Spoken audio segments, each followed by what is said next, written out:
Welcome to genome biology classes. Till yesterday, what we have learned to the stage of parturition we came, and before that we are going to learn placenta. Placenta. After the implantation, the finger-like projections are formed. Finger-like projections are formed, which are chorionic villi are formed, and that are connections between that form connection between the fetus and mother, and the uterine tissue and maternal blood surrounding uterine tissue and maternal blood with that villi form the placenta. It forms the placenta. It is the structural and functional unit, and it has two parts, fetal part and maternal part. Fetal part has chorionic villi and it has second maternal part. Then what is the function of placenta? What placenta do? The placenta supply nutrient, oxygen, hormones and antibodies to this fetus through umbilical cord. There is a connection between the mother and fetus through umbilical cord, and this fetus is protected in amniotic sac which has amniotic fluid, and also what it does, it removes the carbon dioxide and excretory waste. It has two small arteries which carry blood to placenta, and it has one large vein which supply blood to the or return blood to the fetus. This is function of placenta.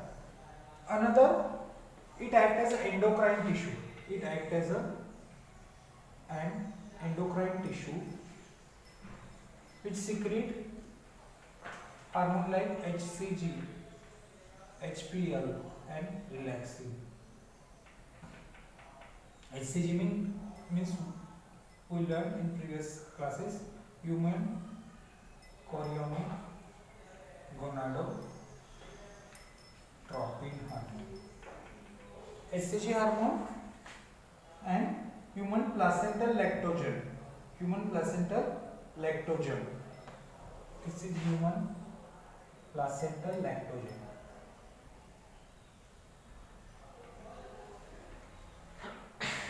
And relaxing. And what important thing in this is, these hormones are only secreted during pregnancy.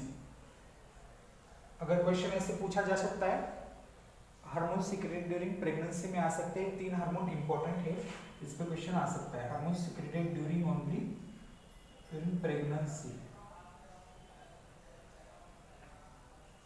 और वो hormone जो है वो उनका function आगे pregnancy में वो क्या है, काम करते हैं. और क्या होता है ड्यूरिंग प्रेगनेंसी? फिर oestrogen, progesterone and thyroxine level जो इन हार्मोन्स की इंक्रीजेस बाय मेनी फोल्ड्स, ये बढ़ जाती है ड्यूरिंग द प्रेगनेंसी. तो ये था प्लासेंटा के बारे में. और फीटल ग्रोथ के लिए क्या है, ये सब हार्मोन्स काम करते हैं. This hormones help in foetal growth के लिए काम करते हैं, जो भी ग्रोथ होना है एम्ब्रियो का उसके लिए. और बाद में हमने देखा था जैसे कि इनर सेल मास जैसे रहता है वो एम्ब्रियो रहता है, और इनर सेल मास जो रहता है, इनर सेल मास डिफरेंशिएट होता है. हमने देखा था 3 लेयर में डिफरेंशिएट होता है,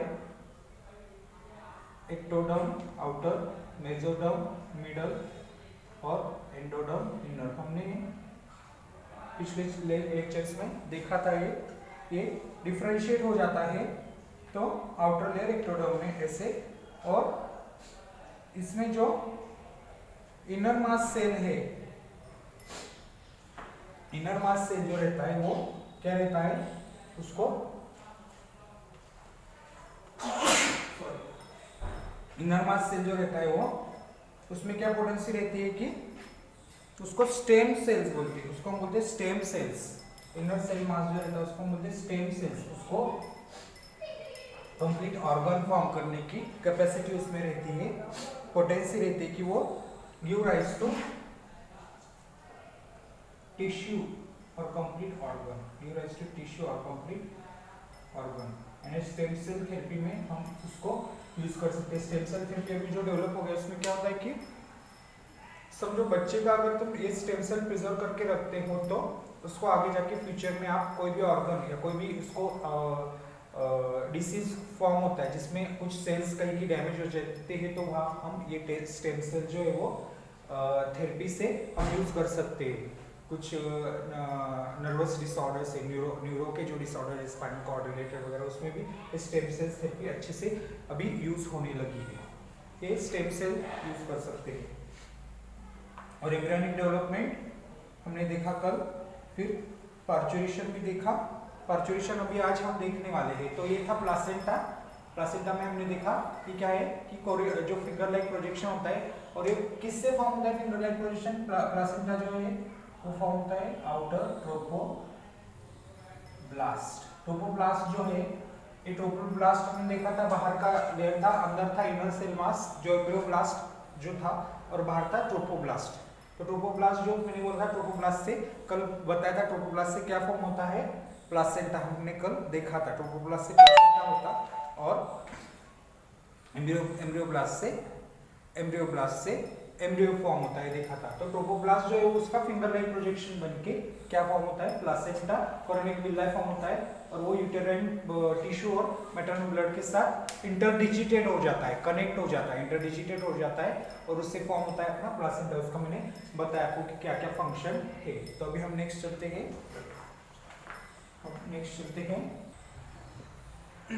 Then next topic is parturition, and in parturition what happens? The vigorous contraction of uterus takes place, and which causes expulsion of baby from birth canal. It is called as a parturition. That in parturition what happens? The baby comes out from birth canal. We call it as a parturition. And what is the actual mechanism, or what is the phenomenon taking place behind this in this parturition? What are stages? We will see and what happens. तो first क्या होता है? Pituitary secretes ACTH hormone,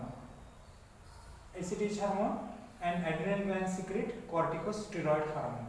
And due to secretion of these hormones, there is release of oxytocin from maternal pituitary, mother की pituitary से oxytocin release होता है। Similarly उसी वक्त क्या होता है? सिग्नल जाता है, फिटस से सिग्नल जाता है, और फिटस से सिग्नल जाने से क्या हो जाता है? कॉन्ट्रैक्शन होता है, माइल्ड कॉन्ट्रैक्शन होता है यूटेरस का। तो यूटेरस का कॉन्ट्रैक्शन होता है, उसकी वजह से भी रिलीज ऑफ ऑक्सीटोसिन होता है, इसकी वजह से। तो ये क्या है? इजेक्शन रिफ्लेक्स है, फिटल का इजेक्शन रिफ्लेक्स है। यानी फिटल की सिग्नल से यूटेरस कॉन्ट्रैक्ट होता है, और उसकी वजह से क्या जाता है? सिग्नल जाता है, और इसकी वजह से पिट्यूटरी से यह हार्मोन सीक्रेट होकर यहाँ ऑक्सीटोसिन रिलीज होता है। और जितना ज्यादा रिलीज ऑक्सीटोसिन होता है उतना कॉन्ट्रैक्शन ज्यादा होता है, जितना कॉन्ट्रैक्शन ज्यादा होता है उतना ऑक्सीटोसिन रिलीज होता है। यानी एक दूसरे की क्या है वो एक दूसरे को स्टिमुलेट करते हैं ये दोनों। तो जितना स्ट्रॉन्गर कॉन्ट्रैक्शन होता है और उतना ऑक्सीटोसिन ज्यादा कॉन्ट्रैक्शन हो गया तो क्या होता है? आगे फर्स्ट स्टेज है पार्चुरेशन का, यूटेराइन एंड एब्डोमिनल कॉन्ट्रैक्शंस होते हैं। यूटेराइन और एब्डोमेन के दोनों के क्या हो जाते हैं? कॉन्ट्रैक्शन होने लगते हैं, और उससे क्या होता है?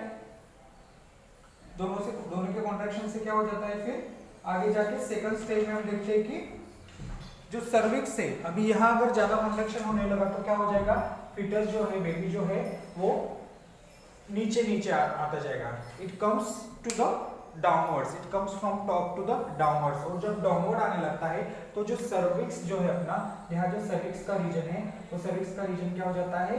डायलेट होने लगता है। इसे बोलते हैं डायलेट होना, इसे बोलते हैं वाइड होना, उसे बोलते हैं डायलेट होने लगता है। और डायलेट होने के बाद क्या हो जाता है? बेबी का हेड जो है वो सर्विक्स में लाई होता है, सर्विक्स में जाके फिक्स होता है, लाई होता है। और बाहर से हम हेड देख सकते हैं, ऐसा हेड लाई होता है उस वक्त। तो फर्स्ट वाली जो पीछे जाते हैं हम फिर से will go to the uterine abdominal contractions.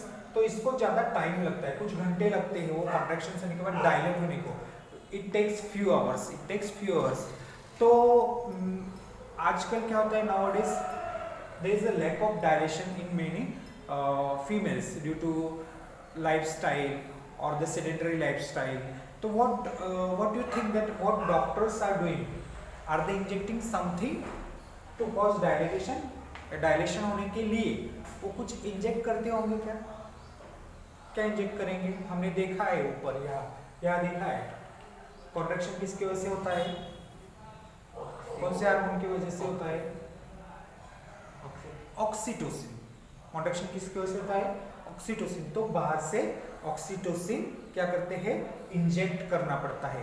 और जब वो ऑक्सीटोसिन इंजेक्ट करते हैं तब जाके डायलेशन होता है। अगर वो नॉर्मल डायलेशन नहीं होता है तो जो लेबर पेन बोलते हैं उसे क्या बोलते हैं? लेबर मीन्स व्हाट है कि जब कॉन्ट्रैक्शन होता है then the foetus is causing pressure on the blood vessels, और जो अगोनी होती है, वो जो पेन होता है उसको हम बोलते हैं लेबर या लेबर पेन्स बोलते हैं। इसको हम we call it in Marathi प्रसूति कड़ा। तो वो पेन्स ओ लेडी बियर पेन्स किसी को अभी होता भी है, अभी जनरली पेन्स नहीं होता है, किसी को होता है। तो वो जो है वो ज्यादा देर तक वो अगर उसको डायलेट नहीं हुआ तो ऑक्सीटोसिन क्या करते हैं? इंजेक्ट कर देते हैं, और फ्यू आवर्स के बाद क्या होता है? फिर वो डायलेट होने लगता है। और डायलेट होने के बाद क्या है? फिर नेक्स्ट स्टेज आती है। जब वो डायलेट होता है तो उसके बाद क्या होता है कि नॉर्मल डिलीवरी में क्या होता है? फीटस पासेस टू सर्विक्स और वजाइना में पास होता है, और वो बाहर एक्सपल्स हो जाता है। एक्सपल्शन होता है यानी क्या? बेबी बर्थ कैनाल से बाहर आ जाता है। बेबी बर्थ कैनाल से बाहर आता है और उसको हम बोलते हैं फिर बेबी का पार्चुरेशन एंड डिलीवरी होती है। क्या होती है? डिलीवरी होती है। उसको 20 to 60 minutes, it takes 20 to 60 minutes का टाइम लगता है। और बाद में क्या होता है कि हम उसका अम्बिलिकल कॉर्ड जो है वो कट करते हैं बेबी का। पर द प्लासेंटा जो है वो इंस्टेंटली बाहर नहीं आता। Placenta is separated from uterus. It takes 10 to 45 minutes after delivery. Within 10 to 45 minutes वो जो प्लासेंटा है वो बेबी मदर का जो है वो बाहर आ जाता है। तो पार्चुरेशन की 3 स्टेजेस है, यूटेराइन एब्डोमिनल कॉन्ट्रैक्शन से, डायलेशन ऑफ सर्विक्स से, और एक्सपल्शन स्टेज है जिसमें बेबी बर्थ कैनाल से बाहर आ जाता है। और बाद में क्या है? इसके बाद क्या है? अभी प्रोसेस शुरू होती है जब ये सब होने लगता है। तो प्रेगनेंसी के ड्यूरिंग क्या हो जाता है? आफ्टर बर्थ क्या होता है? नेक्स्ट हम देखेंगे कि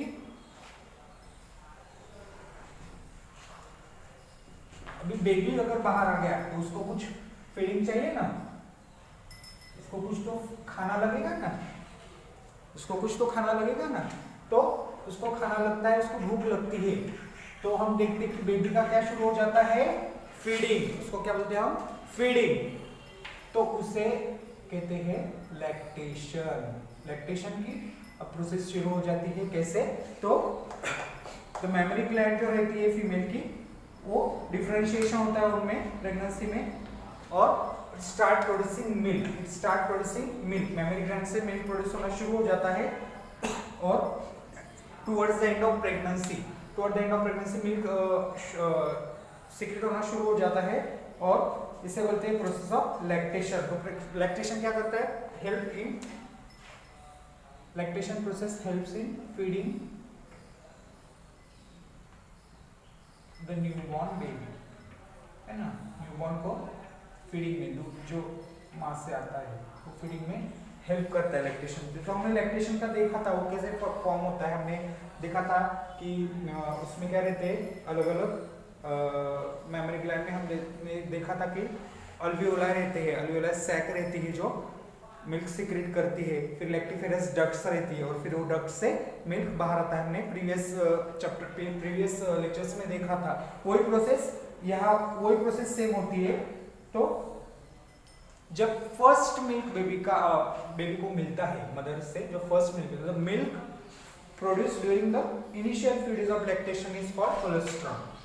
एनसीईआरटी क्या कहता है? The milk produced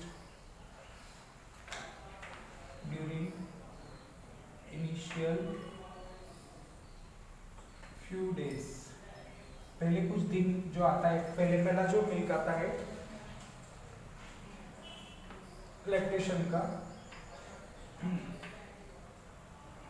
is called colostrum, is called colostrum।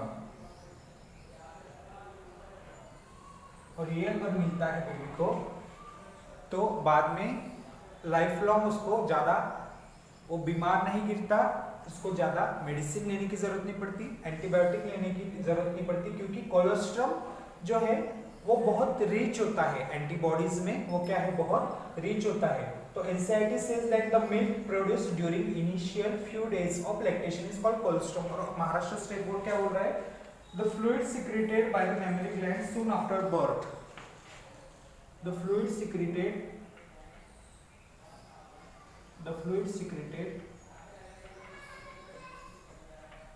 by mammary gland soon after birth, birth के बाद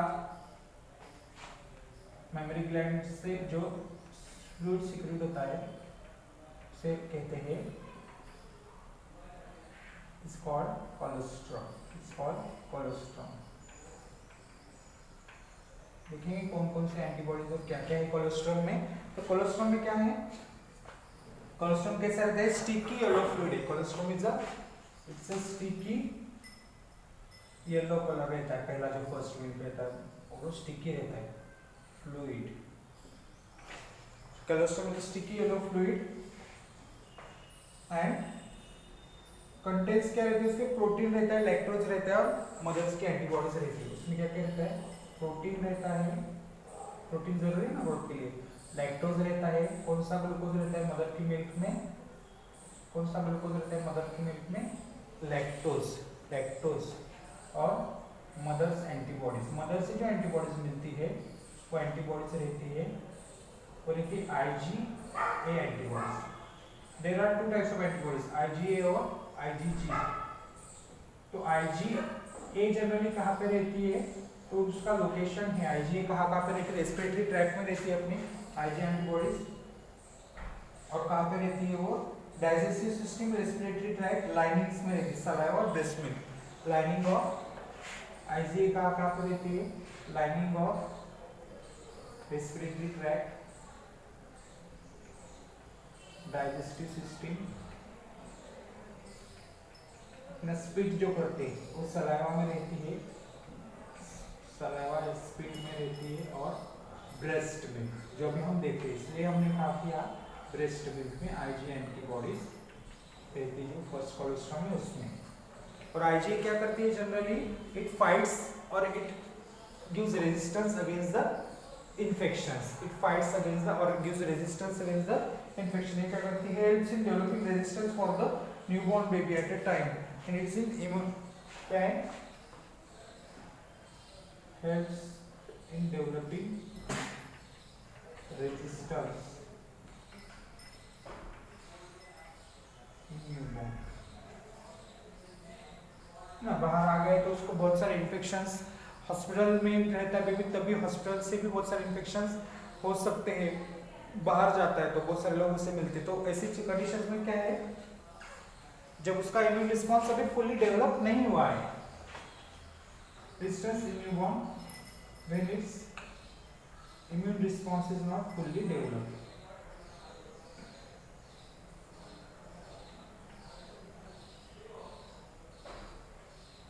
पूरा उसको कंप्लीट चेंज रहता है ना, अंदर का टेम्परेचर बाहर का टेम्परेचर भी उसका मेंटेन होना पड़ता है, सभी चीजें रहती। तो IgA antibodies help in developing resistance in newborn when it's immune response is not fully developed.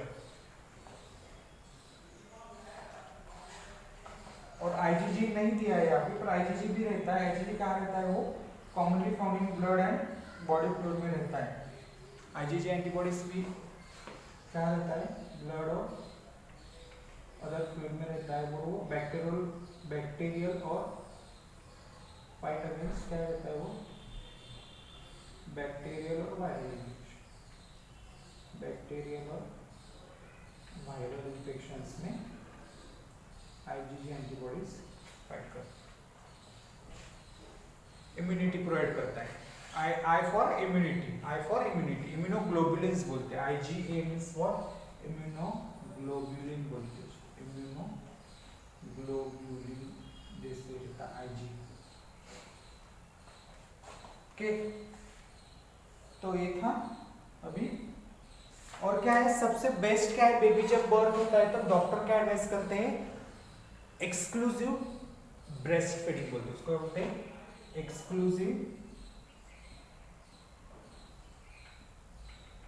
Exclusive breast feeding, यानी क्या, ओनली ब्रेस्ट फीडिंग, उसको कुछ भी नहीं देना है, उसको सेरेलैक नहीं देना है, उसको गाय का दूध नहीं देना है, उसको क्या दो, सिर्फ ब्रेस्ट फीडिंग दो, बाकी कुछ भी मत दो up to first 6 month. Up to first 6 month क्या है, हम बेबी को सिर्फ माँ का दूध ही पिलाना है, उसमें सब कुछ आ जाता है। बाद में 6 मंथ के बाद आप पानी और बाकी चीजें जो है वो ऐड कर सकते हैं। आजकल क्या है सेरेलैक पिलाने का बहुत फैशन है, बट मुझे लगता है कि ब्रेस्ट फीड जो है माँ का दूध ही बेस्ट है, उसमें कोलेस्ट्रॉल रहता है ना, क्योंकि रीजन क्या है, कोलेस्ट्रॉल रहता है।